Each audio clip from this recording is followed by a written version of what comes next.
So thank you all so much for joining for this really important conversation. With news of retail decline and major store closings throughout the Bay Area, especially downtown, I want to just jump in and tackle the question that I think is on a lot of minds, which is, do you think retail is dead in San Francisco? No, I think, are we on? I can talk loud. No, I think actually,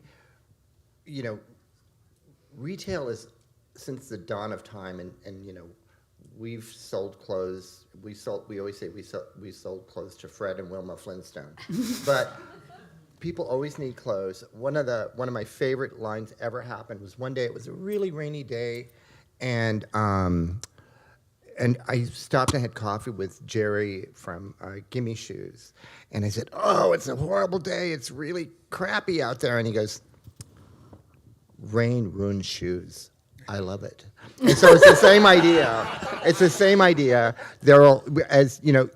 Anybody, and we say this maybe way too much, but living in a clothing optional town, the idea that someone came into our stores and bought something is really a compliment.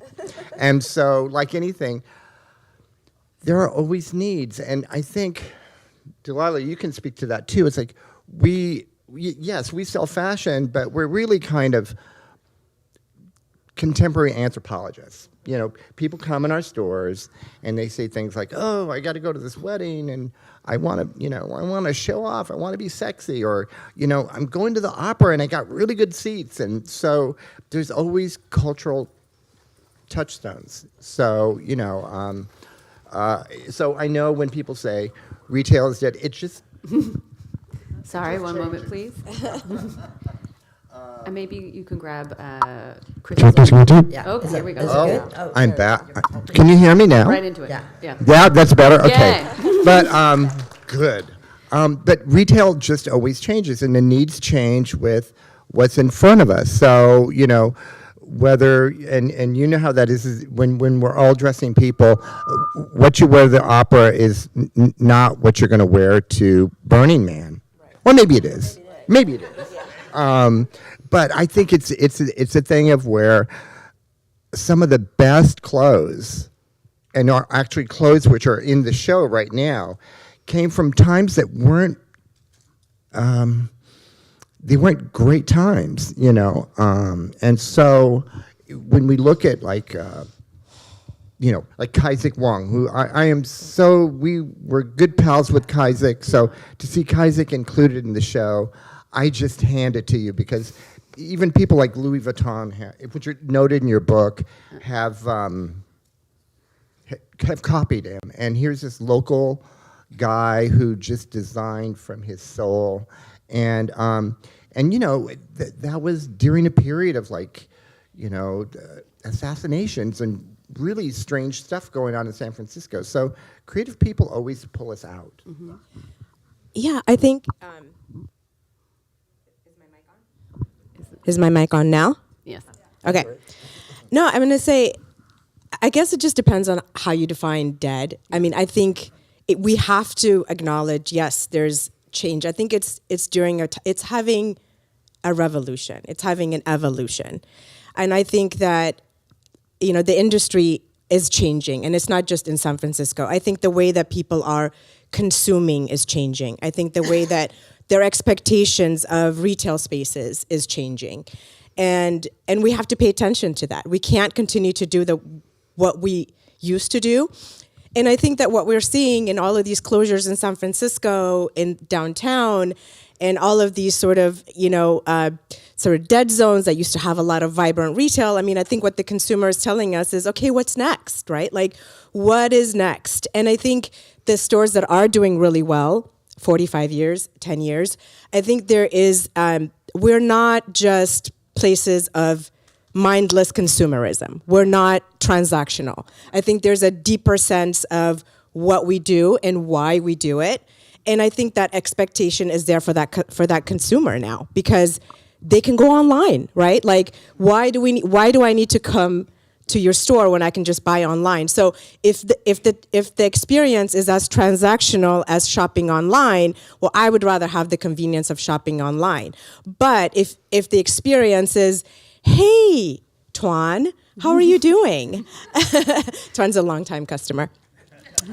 And so is Darlene. There's people here that I've cultivated deep, meaningful relationships with, and I think that is the reason why I think there is success. I think I'm sure you can speak to the same, where the experience is so much more than that, right? And I mean, it's part of, it's like a comfort zone. It's like anything. It's like you stand and want to be I mean, it's fun to go in a space where you can talk about your day or what you're going to go see or what amazing museum show you just went to. So I think all of that resonates. And totally. Having a really meaningful relationship with your community and having it feel a lot more than just a shopping experience. I think that's what people are. And I have a connected question to that, which is, you're both talking a lot about community, and I think that's something you all do so well. Going back to your foundation, and we're seeing some photos from some years ago from Mac. Many haircuts ago. Yeah, I know, exactly. But was that something for all of you when you started out and you were visualizing your business? Is that something that you thought about? How did you get to where you are now? Absolutely. Absolutely. Yeah. Dreams. I think we're all dreamers. Yeah. And we're dreamers. I think our stores are always a little bit dangerous, which I think always is that thing of, and we've always found that you sell things and maybe the thing works and works and works. And then at some point you say, I have to destroy this. Otherwise, we'd still be the store that sold Hush Puppies. Well, exactly. Or, Not a bad thing. No, absolutely. I think, specifically for what I do, I think that selling resale clothing is a very intimate experience, right? It's very, and it's always been, and because we buy from our customers, right? Like we source from our customers, we buy from our customers and curate that way, that the relationship is both deeply personal and really intimate, and there's stories behind what the pieces are, and so there's community building in that way, and then they're really more strategically, there's that, but also we have events at ReLove. I think there's some photos of some gatherings that we've had that have cultivated lots of really meaningful relationships that feel really connected to us that in a way that is so much more transactional. And I think by way of having a passion to do this, servicing a community, being a Black-owned business, right? All of these things I think are connected to a bigger sort of mission than just transactional selling of clothes, right? Absolutely, and that's the thing too, is that not to step on your toes, but we are also curators. One of my favorite things, and unfortunately, my dog passed away a few years ago. But one of my favorite things, early in the morning, I would walk in front of your shop, and your windows are always spectacular, and I always make a point to go look at those windows. And so, in a way, you're like a very public museum, and we treat it the same way, that you really think about the life of these clothes. They're not, to your point exactly, we are not transactional. They're a bit more spiritual. I am not a spiritual person, but Chris and I both say a small prayer when the clothes come in. Dear God, I hope these clothes sell. So it is that. Well, and you're talking a lot about also the community and the relationships, and that's something that we see throughout San Francisco history, at least historically, department stores like iMagnin having a close business but also personal relationship with Christian Dior. I wonder if you could all talk about some of the relationships you've cultivated over the years, either with designers or clients. I know there's a photo of Nora and Norman Stone in the mix, and some of her pieces are in view upstairs. It's very symbiotic, because like seeing Christine, like and it's who's a part of the museum show here, is also, as for everyone else, is supporters of everything that's around here. But to make clothes is such a beautiful process. And when everyone's, we deal with things which are expensive, and we deal with luxury things. We're not, a public, we're not a hospital, but at the same time, there's the process, and, we, all of us, try to vet, where do these clothes come from, who made them, where does the cotton sourcing come from? These are all questions we ask, and then from the designers, we have a natural dialogue, like you have with your clients, of, where do these clothes sit, where do they go? We always have a conversation with our vendors, both when we get the clothes and after, because as much as we love the things that sell, the things left behind, we really have to try to figure that out.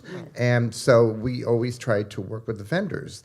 And, one of the things that's we love is the fact that there's so much new desire to be a maker, because that's such a huge problem for people manufacturing here. And, there's a really fantastic, do you know Julian Dash? Yeah. Yeah, I mean, he's making jeans in San Francisco, and so we're trying as much as possible to engage with him, because you realize it all, for most people, you can't, it's hard to find people to sew your clothes, to make your clothes.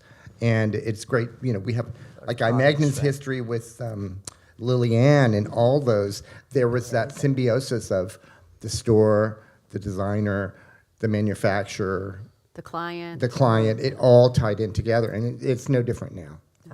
Well, it still does, and you're basically storytelling. I mean, on both sides. So you get a feel for what the designer's story and what his vision is, as well as what people are looking for, and kind of in your best way connect them.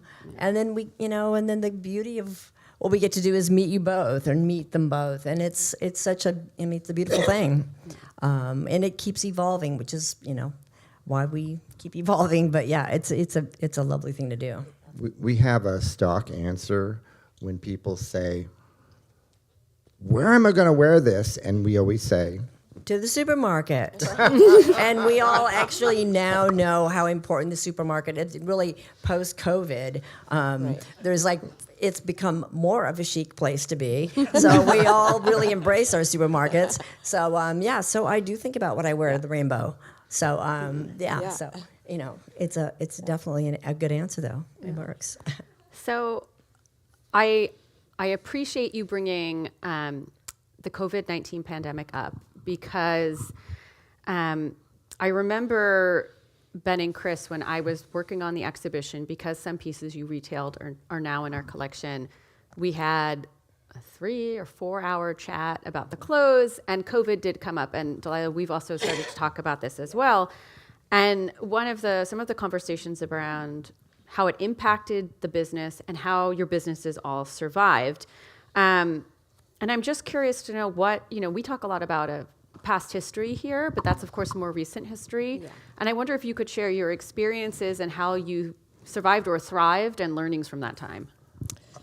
Well, I know, for all of us, we were paying rent, trying to figure out, is there going to be any kind of a business left? And one of the things that, I subscribed to the New York Times cookbook, and I was hoping that there'd be some incredible person that figured out a recipe like how to make a dinner out of leftover garments, because we had a lot of them. But for us, and you probably found it too, our clients, man, they were, we all had to try to hold hands, and it was a shared experience. So it was. Yeah. I think we told you our story of the noir piece that's in the show right now. We had received. It was, I think, 2 weeks after we closed. We had to go to the store, and everything's dark, and we received this giant crate, and inside the crate was a dress from Katie Nomura from Noir, and it was a floor-length, red carpet gown made out of thousands of resin cast roses, and it was outrageous. And we looked at each other and said, "Oh, what are we going to do? What are we going to do? And, when we opened, I think it was the first week that we opened, Exactly, we reopened, we had yes. a really lovely woman who said, I don't know when the ballet will open or if it'll ever open, but I know if I go to the ballet, I will wear that dress. And it she was like, was a, like a an saint. angel. Yeah, an angel. But I know that therein lies the importance of what your show gives, is the nature of support that all of the women involved gave to the design community, but also the art community, because they understand, like, there is a direct connection between supporting the arts, and you support the arts by supporting the people who create the arts. And so this idea that there's people out there that see the absolute value of it, and then people come now and they appreciate the value of it, is just fantastic. Yeah. Delila? Yeah, I mean, I remember it was like March 2020. And when we didn't really know, right? Like, we didn't know what was ahead 2-3 years. And I remember thinking, this could be it. Like, my business can catch COVID and never recover. I could close my doors, and I think originally we were talking about, like, what are the moments when you really thought, like, you made it, And I remember thinking, like, okay, if this is it, and I have to close down my doors, do I have a deep sense of attachment to what all this means? It sounds really Zen, it sounds really Buddhist, but when I examined it, I really didn't have a real attachment. It was like, okay, if that closes, then I know that I'm ready for the next chapter, I'm ready for the next thing. And I think that thought, that sort of like comfort in, like, I'm ready to let go if this is the time to let go, emboldened me to really take a lot of chances, take a lot of risk, and eventually actually really grow my business. During COVID, we had 4 people working, we had 1 store. 4 years later, we have 2 stores and online and 13 people working for me, right? So it's like quite a bit of growth. But to go back to that, like, March 2020, it was really a time of, like, it was one thing that was really important to me, which is the only thing I care about is that no one loses their job, that we survive this together, right? So it's like, so how do we come together and get really creative and, like, think outside the box, and how do we continue to engage? And for us, what that meant was, let's create really cool Instagram stories. You do a great, yeah. and see if we can engage people in that way. And we called it Snacks and Racks. We called it Curated Racks. And it still continues to be something that's really an integral part of the business now. And it was something that came out of COVID. And it was a way for us, as a very small team, to get together and sell to people online.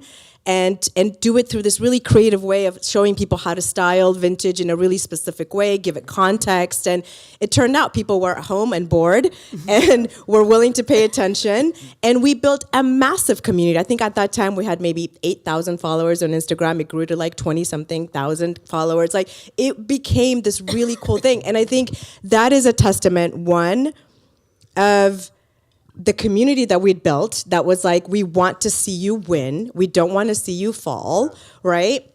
Because again, going back to the previous thing when I said it's more transactional, so people are invested, they're emotional about the business, right? And then the other thing being that the commitment to me has always been to the people that work for me, like my team members, the well-being of my team members. And so as long as we're well, as long as we're connected, as long as we're creative and inspired, like, everything else will fall into that place. And that has been something that was established. I think the seed was planted early on, but I think it was cemented during COVID. And it continues to be the way that I grow my business, and it continues to be a core tenet of ReLove. Yeah. Well, I think we all learned from that. I mean, I think we met at that time. Like, I think we connected at that time. But I mean, I think everybody that sort of, this was such a learning curve for everyone. Everyone went through this weird, it's like, don't see people, then see people. So I think so much of sort of new thought, new creativity, new ideas came from there, because we just thought, well, you know what, we did this. So from now on, let's just throw the dice, because, I mean, come on, we survived this. So, I mean, I think we can all look at that like, that was weird. And- But, and- and grow from that, because I think we all held hands. I think you got to know people better. You got to Yes. try, it was just a strange, but kind of wonderful and a weird, when you look back, we really grew from that, from that. Well, I weirdness. think also too, only to the Jerry Gimme Show statement was people put on the COVID 30 and they couldn't fit in their clothes anymore, so they needed new clothes. So that's Everybody always a needs help. bread. You Yes, know? yes, yeah. It is also too. It also speaks to, again, the needs of. You probably found it too. It's like suddenly that what you needed in clothes, you were maybe less about. You weren't going to work, but then suddenly there was all these events. I mean, I got married right after COVID, so there was, we still to this day we sell so many like evening clothes and formal clothes, and because people are getting out more. So, but yeah, I mean, looking back, all of this has kept us from having real jobs. We really wanted to keep that. Fantastic, right? Well, and I'm also curious, Delila, when you're talking about styling for Instagram, of course, there was this shift of, we're talking about formal wear and evening wear. Could you just tell us a little more about what did that look like? What kind of outfits were we? Yeah, so we were doing, I think we were telling kind of an inspirational story, like you will one day leave that Yeah, room leave the house. and you will look amazing and you're gonna, it was inspirational. It was again, I think it was so much more than just styling, it was storytelling. A lot of times like we would come on and we would also talk, but it was also a way in which to pair clothes in maybe ways that you didn't think about. I think one of the strong suits, across ReLove and the team is our love of just styling. Like when we come in, we don't have sales associates, we have stylists. We have people that sort of show you how to pair something, how to love something, how to make it work with what you have. So it was a way to engage people and maybe show them some of the things that they have in the closet and the way that they could wear it. So whether you bought something or not, you were definitely entertained by those stories. Right. And that was the point. It was like, okay, buying it is great, but it's also like if we can engage you and you can see us as like the expert stylists that we are, and you can see the sort of like range of products that we offer, the range of prices that we offer, that one day also you were going to come into the stores. And actually we grew a lot of followership outside of San Francisco, outside of just California in general, lots of New York, lots of just all over, some in Europe, like lots of people all over the place that still continue to patronize, right? So I think it was a way for us, I think, to tell our story in the best way that we could and to sort of like showcase what we know how to do in the very limited sources and time and effort that we had. Yeah. So, yeah. Yeah, I mean, it's that thing that sometimes people come out of the dressing room and they go, it didn't fit. And we always say, well, anything can be a hat. So it's the same idea. It's like you had to rethink everything. And that's one of the things that's been... You had to be creative. Super creative. Yeah. It was that those pants can be a hat, No, and I love that you all talk about having to be creative and strategize in thinking new ways and seeing it as an opportunity. And I'm curious because one could say with all the changes and the evolution, which I love as a term, of retail in the city, what would you offer as advice to people who want to start a fashion store of some kind or want to start a business now when all of this change is happening? Do it. Do it now. Do it. Now is the time to do it. Do it, not tomorrow, today. Do it. We all of us, I mean, we talk about like we're such a strong symbiosis of like, what you do and what we do, and we love it. And it's that thing of the one thing that's great about San Francisco is that we have deep camaraderie, and anytime somebody is opening something new, we're the first ones to say, hey, go check this out. Mm-hmm. Because, it's like anything. It's like the more interesting things flow, more ideas happen, we just get supercharged. Right. I say connect to the why. Like, why are you interested in doing this? And I think the why has to be something a little bit deeper and a little bit more connected to what your unique voice and expression is. Mm-hmm. And then the how kind of falls into place. Like, don't get caught up in the how. the how is so much easier than the why, right? Like, why are you doing this thing? Do you have this need that like only you can sort of fill, right? It's like, is there a voice that is like, is there an expression that is uniquely yours? So I think the why is really important, and because it's going to be a tremendous amount of work, it has to be something that really inspires you. The money isn't going to be enough for you. Like it has to, like it has to be so much bigger than that. Like it can't be sort of just the financial incentive is not going to be really rewarding. We didn't have a business plan. Yeah. We just wanted to do it. You just had the love, right? Exactly. It's like you had the, and there have been And in we business probably for would've been better at it, 45 but years. That's what 45 years look like, because, and you can tell when you walk into their store that this is a place that is like deeply passionate. These are people that are doing something that they know inside and out, and only the voice is so clear and so pronounced that no one else can do what Ben and Chris can. I mean, thank you. I have such a love. It's like such a, I have to say, No. it's such an honor to sit next to these two giants. Like I love them. you. They're Oh my friends. They're supporters. Like we love each other so much. Like I have such respect for what they do and really look up to them. Thank you. Well, also know? too, it's that thing just for anybody starting out. Right. And you probably found it too. People will tell you, they'll give you advice, and you go, well, you should have this, or you should have that, or these prices are too low, or these prices are too high.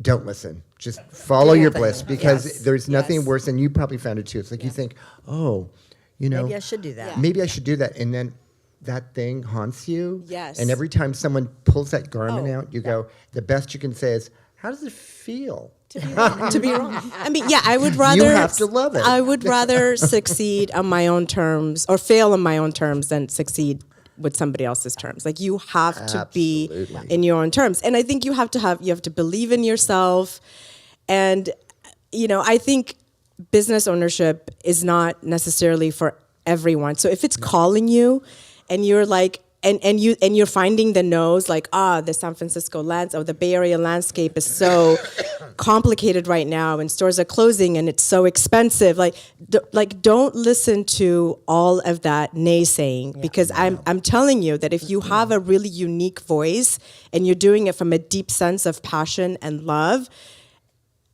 other people will also feel that. Other people will also feel connected to that, and then you define your success with, have I executed my vision? And if that's what your measure of success is, you'll be successful. If it's like, I need outside validation, I need to, if you're sort of seeking it from the outside, like it's never going to be enough. But if you're in business saying, I have a unique voice, I'm going to do this come hail or high water, and I am going to express this voice, then I don't think there's such a thing as failure, because the goal is for you to express this very specific voice. Your audience will come to you. Yeah, absolutely. We years ago we worked with this fantastic company we still work with, but they're from Japan, and we were just earlier talking about how small those clothes can be. And so when we work with somebody new, we always try to get the size stats, and so then we try to figure out, okay, this is a petite, this is a small, this is a medium, this is a large.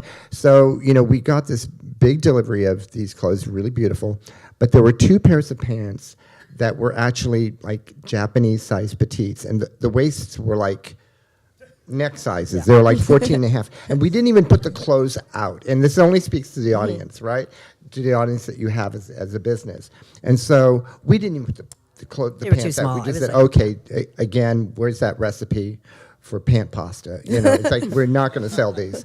And so one day a tiny, tiny woman came in and she said, I understand you sell Japanese clothes, and I'm very small. I can't find pants. And you were off that day. I remember that. And I said, oh, I have something. And they come in the back, and she tries them on, and she goes, oh, these are perfect. I'll take them. So I called up Chris immediately and said, Chris, we're going to Zuni. I sold those pants.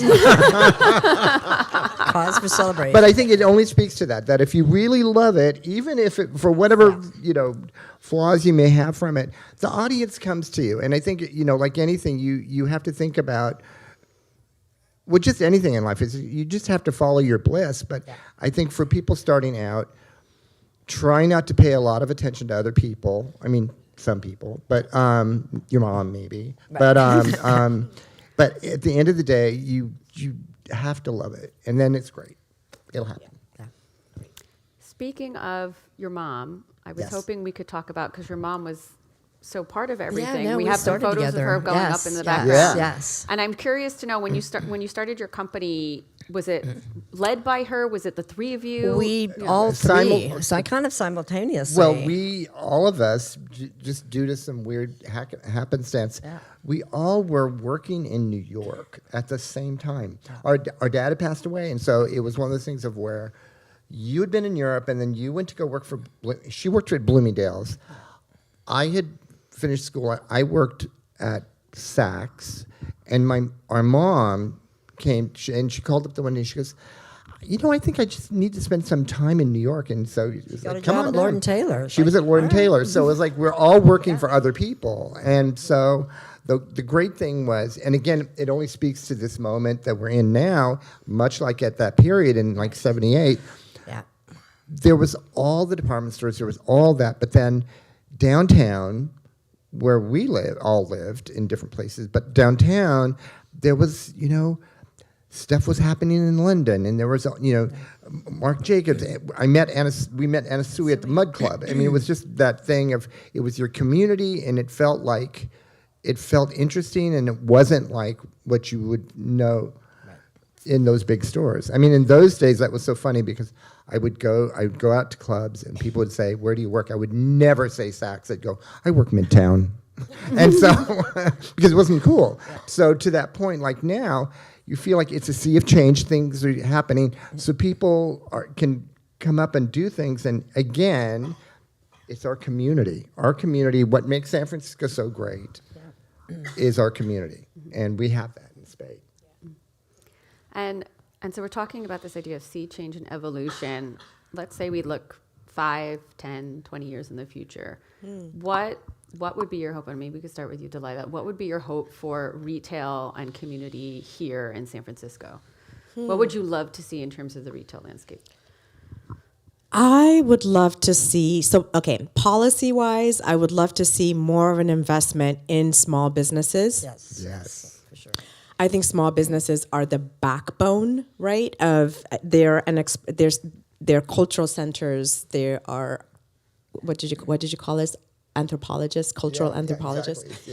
Yeah. So I would love to see that. I would love to see small business ownership become easier to do in San Francisco, lowered taxes, just so much more support so that small businesses can thrive. I would love to see shopping corridors. I actually don't think it's necessarily a bad thing that we're seeing less like mall culture, less big box stores. That's fantastic. Right. They can go online. Nobody needs another Nordstrom. No. But we do need this sort of environment that cultivates shopping as a destination. And that is like more cafes, more bars, more cultural centers, more green spaces. Yeah. I love the way Europeans approach shopping corridors in a way that's like integrated into the natural sort of architecture, social, cultural architecture of the cities. I would love to see more of that. I would love to see a lot more bike lanes so that people can bike to shopping destinations, less parking, more places to gather.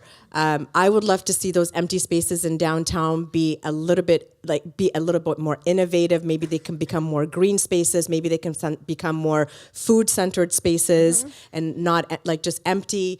I would love to see a focus on, if we're going to survive in San Francisco with retail, more big box stores is not the answer. It's small businesses. It's small boutiques. It's more vintage shopping. It's more really niche, unique shopping. Because if we're going to also like attract tourism and have people come back to shop in San Francisco, why would they come for a Nordstrom? No. Artists, Why are you coming for, like, they're going to Yeah. come for a Mac. They're going to come for a real, thank you guys. You agree. Yeah, exactly. They're going to, Right? Exactly. that's what I would love to see, is just more of an investment in small businesses and the longevity of small businesses, making it easier for them to thrive. And I think if we see small businesses thriving, everything else is a triple effect of that, because small businesses are also a microcosm of what's going on, like just, you know, in a larger scale, the microcosm, right? Artists always lift us out of any depressive time. It's art that lifts us, and it's art movements that lift us. And so that's the thing, is we always feel it. The more encouragement of the arts in the city, and if, you know, they would. I don't know the logistics of it, but, you know, I know that there's been talk about, you know, trying to look at these empty storefronts. But what that's saying is the city is ruled by real estate, and Which that's we not don't. a good thing. No. And cities, and if you think of all the amazing movements that we have in San Francisco, like whether it was the hippies, the Summer of Love, the Right. Berkeley Free Speech movement, the, you know, punks, gay movement, all of that came from people. It did not come from real estate. So the idea No, it came that from people and not big real box. estate rules how we actually see ourselves, like, you know, how much fun is it to go to ReLove and then go to St. Francis and have a coffee? And it feels much more of a symbiosis Yes. than it is to, you know, go to the upteenth thousandth unit of Starbucks somewhere. It's like, no, I mean, Right. I will not do it. And I know most people would prefer not to do it. So stop rewarding it, you know. No. The And I city, think- our history, I mean, San Francisco's history, when you think about, even in the book, for all the shops, all the interesting shops that were, you know, Polk Street was just, you know, Ghirardelli Square. I mean, all of those places were all started with small business. None of Yeah. them opened with a big hoo-ha. And so Yeah. they were the interesting face. They were the interesting cafes. And we need flower shops, all of those things that you think in your day. You're on your way home. I'm going to get a pastry. I'm going to get a flower. I'm going to get some flowers. I'm going to stop and get a cute blouse. I'm going to stop. You know, it's all in the Yes. neighborhoods, but I think it tells a story of community and things you like. You're going to go hear some music. You're going to, all of those things that kind of keep you in a place why you can't leave somewhere, why you get a parking ticket, but it's Yeah. a fun reason. It's a fun reason why we keep going. You realize all of that naysay down, they can open some public libraries there. I don't know. Something else that would be for the greater good, but not necessarily, you're not telling a story. And it's not particularly San Francisco. So I Right. think we're all in neighborhoods where people live, where you walk your dog, where you ride your bike. It's all, that's Yeah. who we are, where we are. Yeah. And that's what we look And it's- to. it- you know, it- it keeps it's- us creative and fun. It speaks to where younger people where their heads are at. Yeah. Like they do want to do that. They walk their dog, they take their Yeah. bikes. All of that, you wanna know, meet- yeah. the food we eat, farmers markets, all those things have to do with a life that's, you know, it's, you know, like for instance, you know, very often, you know, we look at clothes and you have to say, okay, what is San Francisco? And I always say it's, you know, a life near nature and a life near the kitchen. And so it's that same idea that if we can just sort of focus on creating those kinds of values into what we think about retail, I think that's where you want to be. That's how I want to be. And I think that's what we're seeing, right? It's like we're seeing that the old systems of retail are not working. So I mean, I cringe when they're like, we need to attract Macy's back. We don't. Like there's a reason why, and I think we have to pay attention to why that didn't work. And again, if we're talking about an evolution, Do you want to hear something mean? When people used to say, what's the name of your store? We'd say, we're Mac. It's Macy's without the Y. So I think it's that thing of, you know, I look at that kind of retailing, and to your point exactly, it doesn't feel you know, fresh. I'm not interested. it's not coming back. No. Well, it's and not coming back. that was something, and I'll seg it over to audience Q&A in a second, but that was something that came up in the research for the exhibition too, was, you know, what was the downfall of some of the department stores here? It was everybody trying to have the same thing as everybody else. Exactly. Yes. And going away from the brand and the principles that they had when they started. Yes. And that came up time and again in all the oral histories I conducted or people I spoke to, was this idea of, oh, we're trying to be like everyone else because that will drive sales, instead of really focusing on what makes our I voice Magnin unique. was very different than Joseph Magnan's. Once, back in the day when we had a shop in Union Square, we used to get all the retired retailers, and so good. we're not going to have that. That's gone. But they would always come in and they give you advice, and I used to get the best advice from this guy, who basically he brought pantyhose. Yeah. To San Francisco. pantyhose- He and his wife went to Pantyhose London. king. And so I used to call him Pantyhose King. And I always remember he would come in all the time and he'd always give me this advice like, you got to put more clothes up in the front of the store. And and one time, after so many times coming to the store, I go, what is my name's Ben. What's your name? He goes, you don't need to know that. And so were like- so I called him the Pantyhose King. But it was like, JM was freewheeling, younger, generational. I Magnin was carriage trade, the best of things from the world. City of Paris was more kind of, again, like the European dry goods store. And so each had their own very real identity. Now it's like, I can't, one versus the other. I think, like, what I do have to say is that, Neiman's does an incredible job of focusing on their customer. I think that's, like, really great, but like all the other ones, I don't, no need. Yeah. Well, thank you guys so much. We are taking questions. We'll start with our audience here. If anyone has any questions, Maria has the microphone. She's right there. We do ask, if you have a question in the audience, that you please speak into the microphone, because we are live streaming, so that way folks at home can also hear the questions.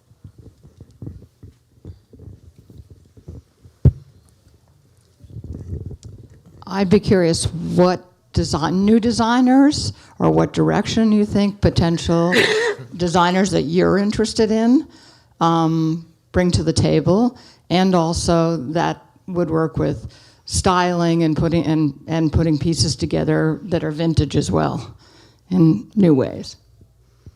It's really funny, but we talk about this moment in time.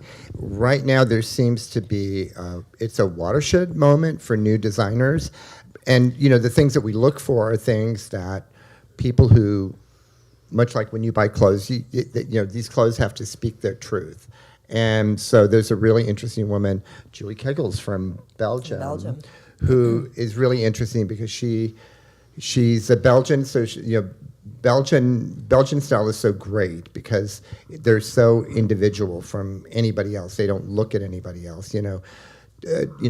When we first started buying Belgians, and we would tell like some of our cohorts in Europe, and if you said you bought Belgian designers, it was like saying, "Oh my God, I went to Lodi Fashion Week. It's incredible." But 6 people, if you do a little research, 6 people created an incredible movement, 6 people, and they did it by being, like us, very community-based. But Julie's a Belgian, and she has this very free-minded sense, but then she's been working at, she worked at Dries Merrill Roger, but she's been working for Azdin Alayev. So there's this very interesting technique that she's learned from working those places. I love Telfar right now. We were just talking about Telfar. I'm wearing Telfar today. Yeah. I like the idea of democratizing clothing in a way that feels really thoughtful. I like that it's small batch created, and when it's gone, it's gone. I like that the prices are really accessible. We didn't talk a lot about sustainability today, but it is something that is at the core, I think, of really my business, definitely Max as well, about not having mindless consumerism. So I love Telfar for that. I love in general that there's a lot of sort of young talent. That gone are the days where you need a big fashion house to back you in order for you to really sell directly to the consumer. You're able now to sell online and create, you're able to go in through social media, and you're able to access your audience in a very new and innovative way. And I think what that has done is really democratized access. in a way that we haven't seen before. Whereas, like, you needed to have a really big backing before you could really be in department stores, before you could be in boutiques, before you can have buyers interested. I mean, Telfar has been around for less than, I think, 6-7 years, and it's a big name. And he started off with almost zero funding. So I mean, I can go on about other designers that I love. And in terms of vintage, I think, walk into a vintage store and develop a relationship with the people that work there and hone in your style in a way that feels really thoughtful and intuitive and authentic to you, and consume things that only you love, that make your heart jump, and get rid of everything else in your closet. I think the perfect scenario, what we think is perfect scenario is, I'm being selfish, but you'll come see us, buy something you love, wear the hell out of it, go see Delila. Keep it in great condition, though. Yeah.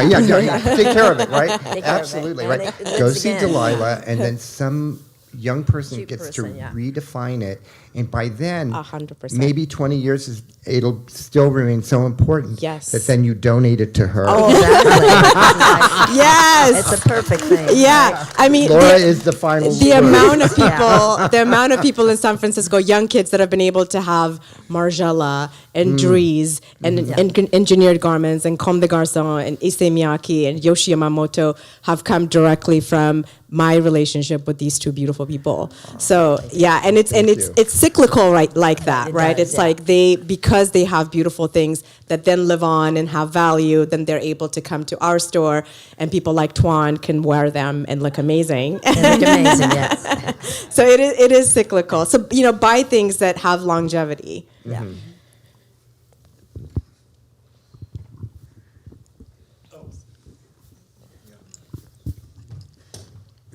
You kind of answered the question, but I'm curious, where is ReLove? And is a big portion of your inventory vintage or Yeah. reused and Yeah. reloved Yes. clothing? Yes. ReLove has 2 locations. Two. There's one. The original one is on Polk Street in San Francisco. I think that's the image that's up there. That's the first one. And then I opened a flagship store in Oakland a year and a half ago, and that one is on Grand Avenue, right next to the Grand Lake Theater. The majority of the clothes are actually everything in the store is secondhand, curated, and it's designer, vintage, and current trend. Absolutely no fast fashion, and it's all hand selected. So we buy from people like you. People come in, we sort through their things, we curate what we love, and our core tenets are accessibility as a core tenet of sustainability. So things are really accessible and really curated. It's a really curated space that's very accessible. That's what ReLove is. Yeah, thank you for asking. Hi, I love both of your stores, but I wanted to know a little bit more about the challenges that you mentioned that you guys face in retail. I know that you were saying that now it's more democratized and people can sell online and capture attention from people through Instagram and stuff. Have you noticed any increases in cost of online marketing? And is it as effective as it used to be? And also, how have you managed successfully your excess inventory? Well, Great question. It's interesting that you say that, but we have always traded on discovery. So much like your shop as well, we pay attention and we try to make the client, when they come in, feel that they're discovering something. And so that is I think it's our real estate. And so it's always important. And I know sometimes, things cross over, whatever. And I think it's really, like anything, we probably offer services as you do, just in terms of you can try them on, you can, you can smell them, you can, you can feel them. And there's nothing, when you try something on and it feels really good. I think, what was it, Ray Kawakubo, when she first opened her shop, there were no mirrors because the whole point was you should try it on and it should feel right to you. And if it doesn't feel right, then it's not right. And so I think we offer that, and plus the notion of we alter things for people, and you try to, like anything, and I'm sure that you find it too. It's like, certain collections, and some things run really big, some things run really small, and so we try to buy because it's like a year out. So we try to buy defensively on that. But sometimes there's like those garments that are really tiny, and my favorite online COVID story was, in the middle of. We had our online store up and running during COVID, and we always encourage people to call on the phone because you can sort of get much more information and be more of an active listener. And this woman was really funny because she said, "Oh my God, I've always loved Comme des Garçons, the line, and I just want to order." And I just was a little confused on the sizing because I want to order. There's these 3 shirts that I want, and when we talked to her, we realized that she had a large bust, which was not going to work at all. So it's kind of, especially when it comes to maybe less than basic things, you really do have to try them on. And then now is the sort of the environmental and just the hassle of buying and shipping things back and what that costs, and environmentally that's a nightmare. So we like to think that you come into our stores, We take care of you. Exactly. Yeah. Yeah, I think you're asking about, I think you're saying that there's just like a lot more stuff online, and how are we finding it that difficult? And I think I can speak for my industry uniquely. I think there's this newfound interest in secondhand and vintage. They call it thrifting. The young kids call it thrifting. It's not thrifting because you're not going to a thrift store. But there is this real interest in secondhand fashion that I love, that is being cultivated. So I think the more the merrier. Whenever there's more vintage stores, the more the merrier. There is such an excess of clothing out there that the more we can sell that, the better for all of us. So I've seen an uptick actually in business since post-COVID, when people have been a lot more interested and a lot more environmentally conscious and a lot more interested in sustainability. So yeah. And I think we have time for one more question. I see a hand down here.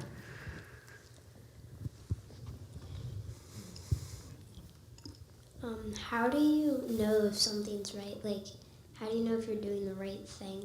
What a great question. That's the I best know. of the day. It's like- Wow, that's my favorite question ever. I know.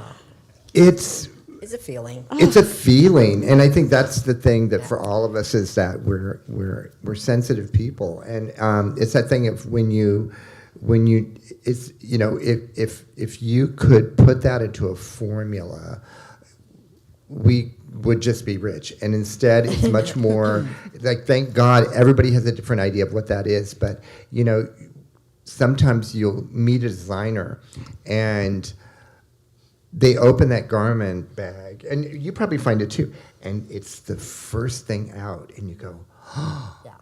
but I really couldn't tell you what it is, other than it's an aha. Yeah. Yeah, you when feel you it. love it. And again, it only goes back to you have to buy what you love, and you really have to love it. If kind of okay is not right. No, it has to be over the top. Yeah. But thank you for asking Yeah, that. that's a great question. I'm going to interpret your question to mean, how do you know it's like your business is right? Like, how do you know you're doing the right things in your business? I think you interpret it as like what the garment is right. So in the end, I think it's, does this align with my highest values? Am I adding some sort of value in the world? Is the world just a little bit better having been in contact with me? Like, just has this business contributed in some way to make things a little bit better, whatever that better is for me? And ultimately, am I in alignment with my highest values? I think that to me feels like success. Yeah. Yeah, I think we all strive to be kind, and I think that's, and again, that takes the business aspect out of it. And so we always try to take the route that's kind. And sometimes, you know, I know, like, recently I had to buy airline tickets. That is not kind. So we want to be the other thing. Great question, though. Thank you all so much. Yes, thank you for coming. Thank you. Thank you. Thank you.